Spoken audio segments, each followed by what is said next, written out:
आणि या घडामोडींकडे आपलं लक्ष असेलच. आता वळूयात टॉप 9 बातम्यांकडे. जैन बोर्डिंग जमीन व्यवहार प्रकरणासंदर्भातल्या टॉप 9 बातम्या पाहूयात.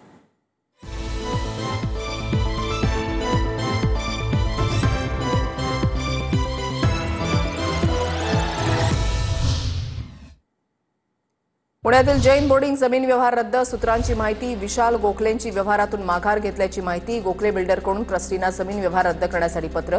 ट्रस्टी देखील जमीन व्यवहार रद्द करण्यासाठी सकारात्मक. जैन बोर्डिंग प्रकरणामध्ये धर्मादाय आयुक्तांनी 230 कोटी गोठवले. प्रक्रिया पूर्ण होईपर्यंत ट्रस्टींना 230 कोटी काढता येणार नाहीत. धर्मादाय आयुक्तांचे निर्देश. संपूर्ण डील रद्द झाली तर जल्लोष करू, अन्यथा उपोषणाला बसू. 1 तारखेपूर्वी सरकारनं प्रकरणावर मार्ग काढला. जैन मुनी गुप्ती नंदीजी यांचा इशारा. जिल्ह्याचे पालकमंत्री जैन समाजासोबत पक्षपात करतायत. 17 तारखेला निघणाऱ्या मोर्चाआधी त्यांना निमंत्रण पाठवलं होतं, ते का आले नाहीत यावर माझा आक्षेप. जैन मुनी गुप्ती नंदी महाराज यांची टीका. पुणे जैन बोर्डिंग व्यवहार दोन्ही बाजूने रद्द झाला पाहिजे. माझी लढाई संपलेली नाही, सुरू झाली आहे. रवींद्र धंगेकरांची भूमिका. तर भाजप आहे म्हणून मोहळ आहेत, धंगेकरांचा निशाणा.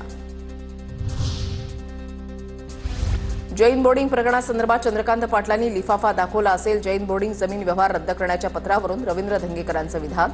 फडणवीसांनी बैठक घेतली तेव्हा समजलं आता विषय संपणार. धंगेकरांची प्रतिक्रिया. रवींद्र धंगेकर थोड्याच वेळामध्ये जैन बोर्डिंगला भेट देणार. रवींद्र धंगेकर जैन मुनींची भेट घेतल्यानंतर पत्रकार परिषद घेणार. मोहळांनी जैन मुनींची भेट घेतली होती, आज धंगेकर भेट घेणार. जैन बोर्डिंग जमीन प्रकरणामध्ये धंगेकरांकडून मोहळांवर आरोप. जैन बोर्डिंग जमीन व्यवहार रद्द होण्यामध्ये सर्वांचं श्रेय. जनतेचं आंदोलन काय करू शकतं हे आपण पाहिलं. रवींद्र धंगेकरांनी प्रकरण शेवटपर्यंत उचलून धरलं, हेही महत्त्वाचं. पुण्यातील जैन बोर्डिंग जमीन व्यवहार प्रकरणावर संजय राऊतांची प्रतिक्रिया. मोहळांना वाचवण्यासाठी करार रद्द करण्याचा खटाटोप. नुसता व्यवहार रद्द करून चालणार नाही, दोषींवर कारवाई हवी. मोहळांचा राजीनामा घ्यायला हवा, सपकाळांची मागणी.